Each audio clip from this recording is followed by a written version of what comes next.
Hello viewer, how are you doing? My name is Violet Mbiti, convener of Real Talk Show hosted by Violet Mbiti. In this particular show, we host guests from across the African continent who are impacting their communities one step at a time. So today, our guest is Caroline Kibii, an environmentalist from Kenya, and she's here to share her journey with us. Karibu to the studio, Caroline Kibii. Thank you so much, Violet. My name is Caroline Kibii. Violet, for your invitation. My name is Caroline Kibii. I'm an environmental scientist by training and practice. I'm a lover of nature and I'm a writer. And I'm also the founder of Enviro Wild, which is an online platform that shares issues to do with environmental conservation, anchored on 4 platforms, that is climate action, conservation, storytelling and documentation, and sensitization and advocacy. But before I got to where I am today, my journey started way back when I was in the university. I studied environmental science, which gave me the platform to understand the various issues of environmental conservation. Coming from Baringo County, a place that is dry, it is considered as a semi-arid area because largely part of the land is dry. There are a lot of social issues going on there, from female genital mutilation, cattle rustling, drought, famine, and all that. But that did not stop us from moving on or fighting forward to where we are today, and to that aspect to where I am today. And over the years after campus, I had a chance to work with different organizations still anchored on natural resource management, climate change, and food security. And back in 2015, I decided to join a global competition that was called Climate Tracker. We were writing several stories about climate change, climate action, calling our governments to action or to act on climate change. And that was towards the Paris Climate Summit that is now forming the foundation of the current policies and conventions on climate change that we see different countries working towards meeting at this point. So I got the chance to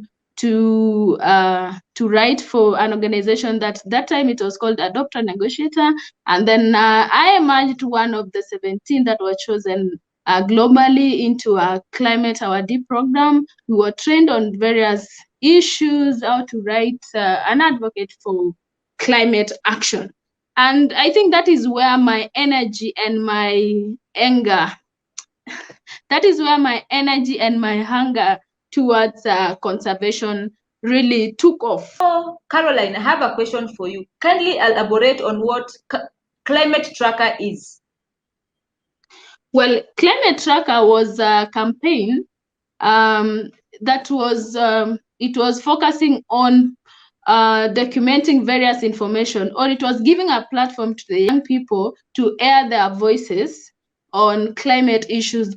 More importantly, calling on their governments to adopt the various policies, come up with strategies to act on climate change. Because before 2015, very few countries were into climate change. They did not even have climate policies or climate change action plans. And during that time, we were advocating for our governments to really come up with climate action plans, NDCs, so that they could present them during the summit in Paris, and also, be part of the few countries that ratified to the Paris Climate Summit. That is what is forming the basis of the climate actions going on. And you can see there are so many climate activists right now in different parts of the world.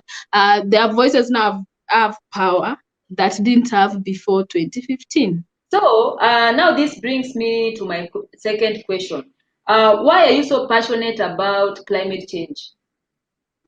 Well, I'm passionate about climate change, not only climate change, but environmental conservation, because environment is our lives. Without a friendly environment, then we are not going to lead a healthy life. Can you imagine you're living in a community where there is sewage surrounding you? So it means you're not breathing in fresh air. you don't have any trees, you cannot relate to nature at all. So what kind of life is that? But now coming in and advocating for environmental conservation, climate action, it means I'm trying to change my surrounding. I'm trying to change the surrounding of another person. I'm trying to make life or our planet be better for me and my future generations. So climate action is not just about climate action. It's about human lives. It's touching on your health. It's touching on your theft. It's touching on your, you breathe in air. Air is life. Without fresh air, then you can't breathe in. That is why people who are living close to industries they have respiratory problems, health problems. Every time you might find them, they're in court. But if that environment was clean for them, if it was friendly, then it means they could be leading a better life. Look again, we are talking about fossil fuels. We are burning fossil fuels, coal and all that. That means we are emitting a lot of carbon into the atmosphere. That carbon traps sun's heat.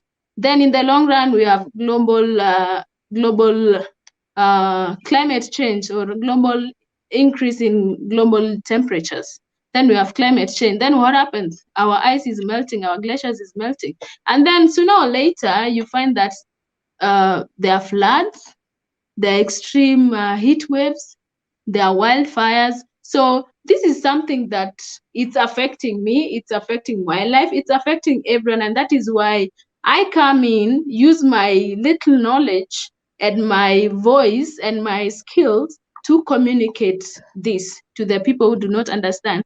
And environmental conservation is not something that is done one-off. It's continuous process, and it requires a multi-stakeholder approach. It is you, Violet, it is Caroline, the government, the community, and everyone across the world. If you destroy your environment today, we destroy Nairobi, someone who is in Baringo will be affected in one way or another. It doesn't have to be because I cut trees that it means someone in Baringo. No, there are so many ways that people will be affected. So environmental conservation is more of a cyclical motion. You have to, you have to keep doing what you are doing and improve and innovate in a sustainable manner. My third question is, do you think governments are responsive to climate change policies? Well, I would say governments have responded.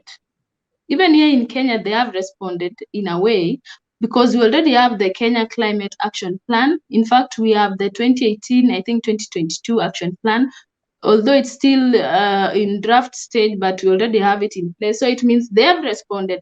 But the problem is, are these policies being implemented properly? So the answer is no and yes. No, because you'll find we have these beautifully stipulated policies. They are well written. If you read them, you'll say this is a country that has very good policies. They have climate change at hand. They want to advance environmental conservation. But when you go to the ground, you realize that what is in paper is not what is being done. Because if we were doing what we're supposed to be doing now, you could be seeing us conserving our forests the way we should be conserving.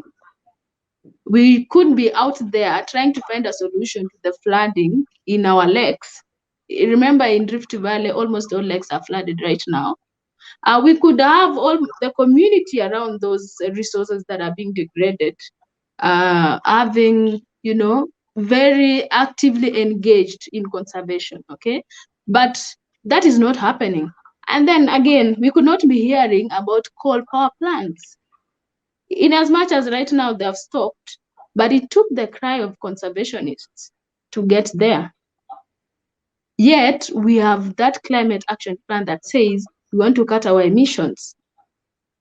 So we have not gotten there. We really need to have stronger policy implementers to come on board, who are not politicians, to come on board and advance the policy making and policy implementation process, especially here in Kenya, because I think we've given a lot of focus to the politicians. Anyway, they're the ones who are formulating these policies, they're the ones to pass the bills. So if at all we really want to realize that our policies are working for us, then we need to have people who are not politically motivated, people who are elites, people who are professionals, and who are motivated to achieve the main target or objective of that policy. So let me ask you, do the communities know the importance of conserving their environment? Well, not all communities know the importance of conserving the environment. And I'll give you an example. 2 weeks ago, I was in Baringo. I was doing a climate tracking for Enviro World. Let me just give you a basis of climate tracking for Enviro World. So we are going round to different counties. Our intention is to get to all counties, report or document the actual situation of environmental resources, natural resources as they are, whether it's positive or negative. So I had a chance to go around Baringo County, and there's a place that I went to. It is a community surrounding a lake. It's called Lake Apnaro. That was one of it was a very important resource back in the 80s. It used to attract the international attention. Many people used to go there to bird watch. It used to host thousands of crocodiles. I understand it was one of the only place, I think, in Kenya that used to host several crocodiles. Right now, that lake is no more. It has, in the last 7 years, I think it has dried 3 times, completely drying. When you get there right now, there's a lot of siltation. The lake is no more. It's covered by water hyacinth. And what is the problem? The problem is the county, which is the main custodian right now after it was developed, the community are not in good terms. You ask the community, so what about this resource? They say, this resource is not benefiting us. So we don't see the reason why we need to work hard to conserve it. Do you know the importance of conserving the environment, or rather this resource? They say, we don't care. For us, it was our land. It was a lake. But if no one tells us the importance, then there's nothing we can do. So that is just one example. And it tells you that if the community are not informed, if the community are not empowered to understand that environmental conservation does not just involve the economic value, but it is more about their lives, then we are not going anywhere. But now back to your question, are the communities aware or not? Most communities are not aware. And 2, why these communities are not aware is because they've not changed their attitudes. Most people have a negative attitude towards environmental conservation. It's like it's imposed to them to conserve the environment, because you'll find most people, they are told to leave the community they are living in. Or look, Mau Forest, now that like Kapnarok area, most of the people are living within the conservancy or the nature reserve. So they are told this land now belongs to the nature reserve. You need to vacate the land. But where do you go to? So you see, they could be told, you need to move because of this and this. This resource is not just there for it to be there. It's because it helps. It is important to you. It is important to so many people. So they've not been empowered. There's no one who has taken those forums to the ground to help these people understand the significance of conserving a forest, the significance of not cutting trees, of not burning charcoal anyhowly. Yeah, so most communities are not empowered. Very few are. Yes. So this brings me to the point that it is good if the communities are taken through the constitution, so that they can get to know what the functions of the national government are and what the functions of the county governments are. Because if you look at the constitution, in the Schedule 4 of the constitution, you will find that there are some functions that are the responsibility of the national government. So maybe the lake or the conservative area belongs now to the state. So if that is the case, then you find that resources are channeled towards that, and now that brings now the enmity, where now the community are saying this resource is in our country, but we're not getting income from it. Okay, So that might also be one of the reasons. Let me come in there. Right now, most resources in our counties belong to the county. It is the Ah, responsibility of those counties to ensure they are conserved, to ensure they are taken care of.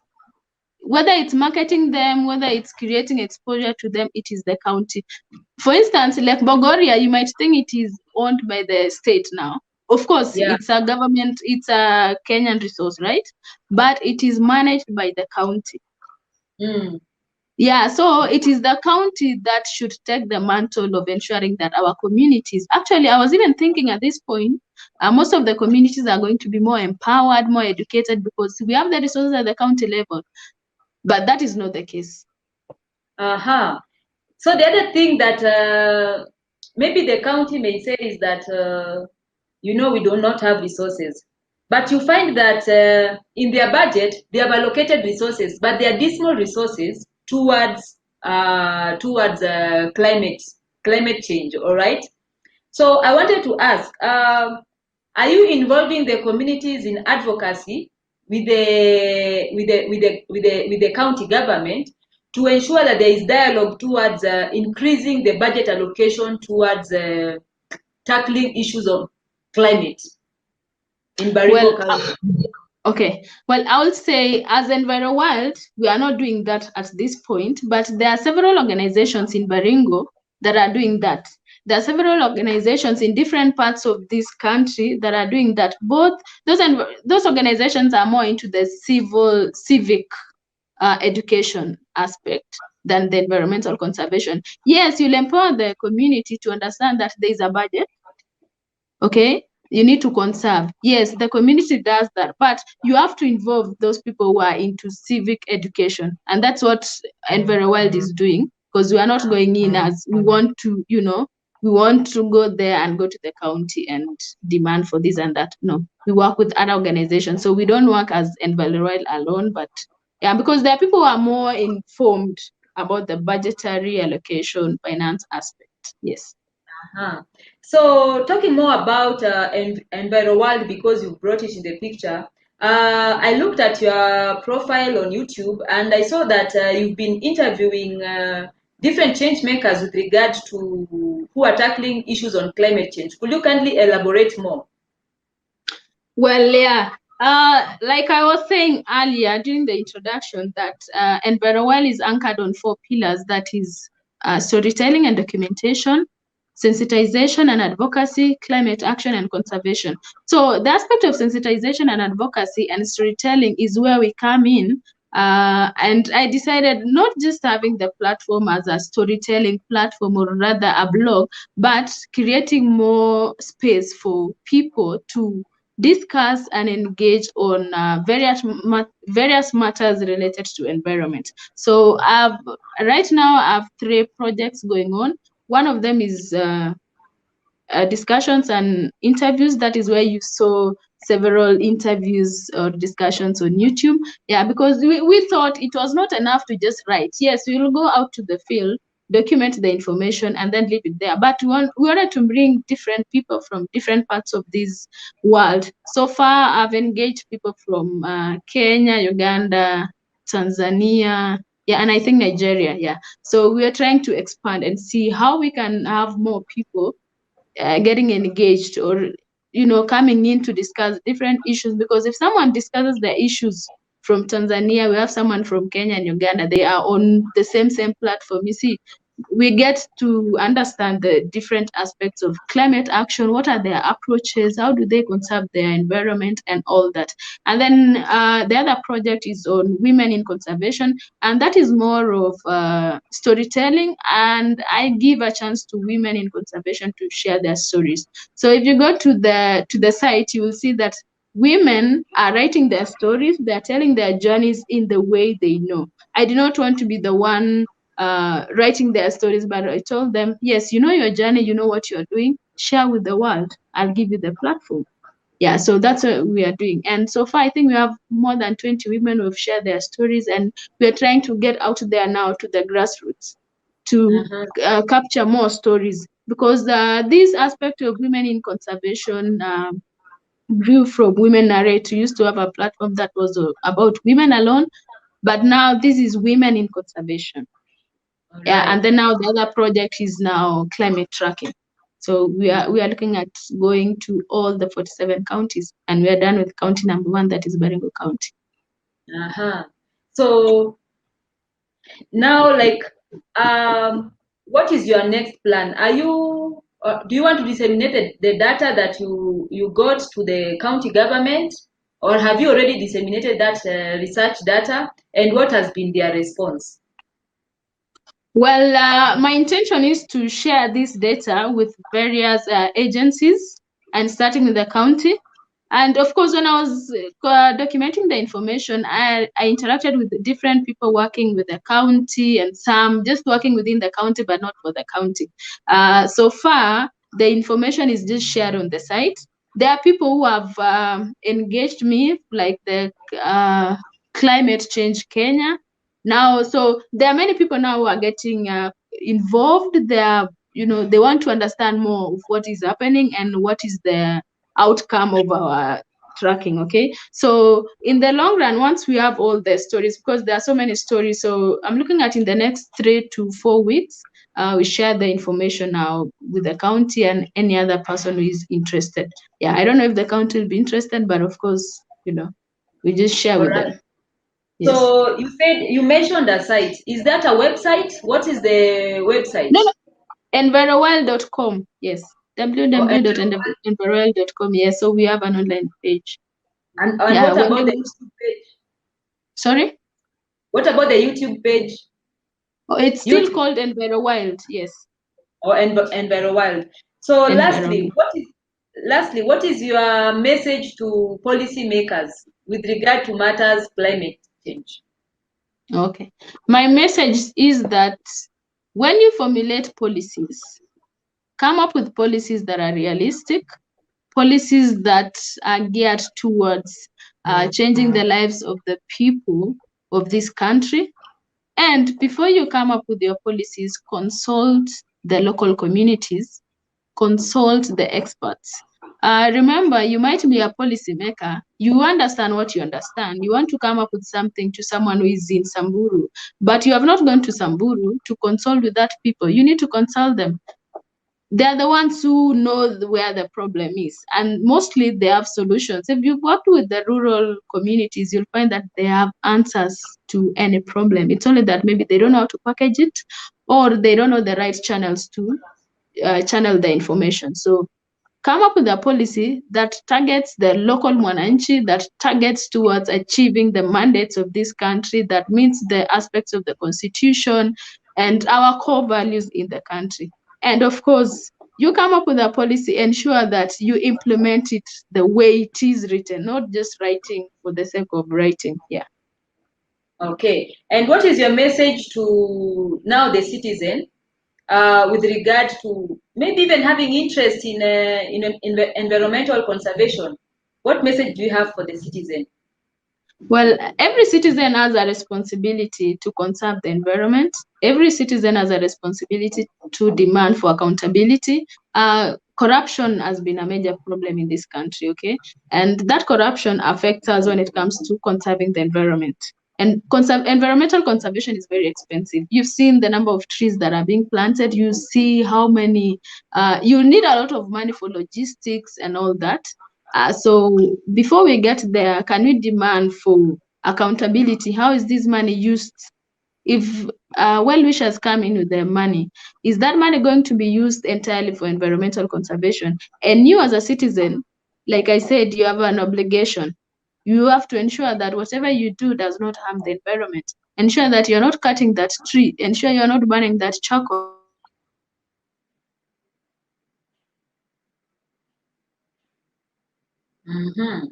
Solid waste anyhow.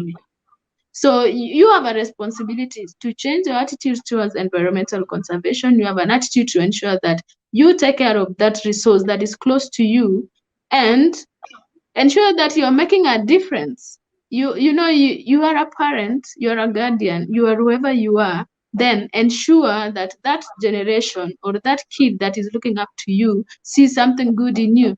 And I think that is why Enviro is more interested in children. Like right now, we were working with kids in Sunday schools and school-going children. We are planting trees, and not just planting trees, we are growing trees, more so fruit trees, because we look at, we've started in Baringo, and Baringo is a dry area, like I said. Baringo, people have smaller pieces of land. So we decided, let's plant those fruit trees. We are addressing the issue of food security or food insecurity, and we are now conserving the environment. So as a citizen, do you want that kid to grow knowing that the environment is nothing to care for, or you want them to see that, oh, you're taking care of the environment, you are planting trees, you're planting those crops, you are taking care of that river, ensuring that it's not dirty, there is no sewerage going into that, that you are not dumping your solid waste anyhow. So if we get to that, then I think we'll have a better environment and have a better future for us and the future generations. So thank you, Caroline Kibii, for your input, and thanks for joining us on this particular platform.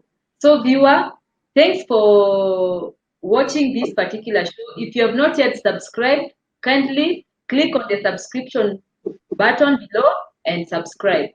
So next time we are going to host a guest from Uganda who's going to share with us the remarkable project he is engaging in Uganda. Asante and see you soon. Kwaheri.